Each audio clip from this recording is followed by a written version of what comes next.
सिर्फ fact coat कर रहा हूं। 2006 में कांग्रेस के गृह मंत्री श्री प्रकाश जायसवाल जी सदन के पटल पे बोल चुके हैं कि इस देश में 2.5 से 3 करोड़ बांग्लादेशी घुसपैठी हैं।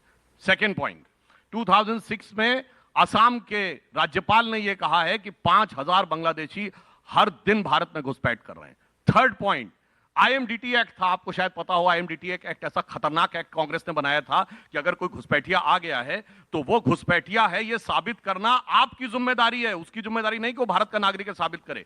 उसके खिलाफ हमारे नेता सर्बानंद सोनोवाल कोर्ट गए, उसको क्वेश करते समय सुप्रीम कोर्ट का ऑब्जर्वेशन है कि this amounts to external aggression over India. अब हमारी सरकार आने के बाद क्या हुआ?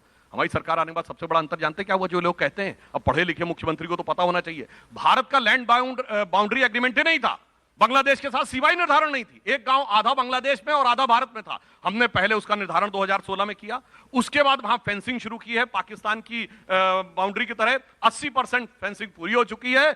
अब अंदर आने के लिए रास्ता बंद हो गया है। जो अंदर है, जब उनका चिन्हित करने की बात आती है तो इस दिल्ली में शाहीन बाग हो जाता है। और यही इनके डिप्टी सीएम मनीष सिसोदिया जी आके कहते हैं शाहीन बाग मेरे दिल में है। और इनका वही वाला विधायक जिनका की बेटा भी फटफटिया चलाते हुए पकड़ा गया था, वो अमानतुल्लाह खां के शाहीन बाग के साथ आके खड़े होते हैं। तो पूरे देश को पता है कि कौन घुसपैठियों के साथ है, कौन घुसपैठियों के खिलाफ है। तो एक लाइन बोलता हूं, यह शब्दशः किसी के लिए नहीं कह रहा हूं, कहनी है एक बात हमें इस देश के पहरेदारों से, संभल कर रहना अपने घर में छिपे हुए गद्दारों से। अब रोहिंग्याओं को लेकर राउंड 3 में आपसे भी मेरा ये सवाल है। बीजेपी रोहिंग्याओं की बात करती है, रोहिंग्याओं को आप पूर्वांचली वोटर से क्यों जोड़ देते हैं? समय अब शुरू होता है। देश के सदन में भारतीय जनता पार्टी के राष्ट्रीय अध्यक्ष जेपी नड्डा जी ने यूपी, बिहार, पूर्वांचल के लोगों को रोहिंग्या कहा, घुसपैठिया कहा, बांग्लादेशी कहा। और दिल्ली में रहने वाले 30-30, 40-40 साल के जो बिहार, यूपी के लोग हैं, पूर्वांचल के लोग हैं, 2.5 घुसपैठिया आपने भगाया। तो नाम बताइए, आप नाम बताइए।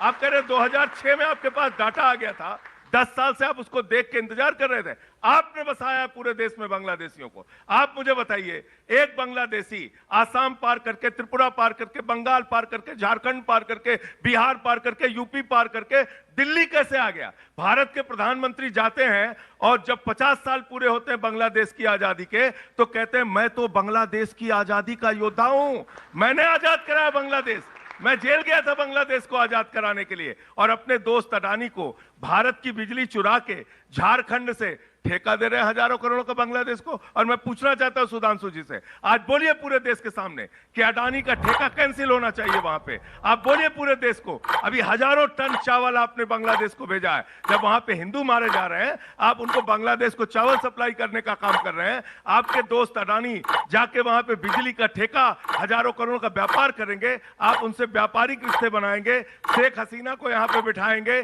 घुसपैठियों को यहां बसाएंगे। खुद लिखेंगे आपके अर्बन मंत्री कि बक्करवाला कॉलोनी में ईडब्ल्यूएस का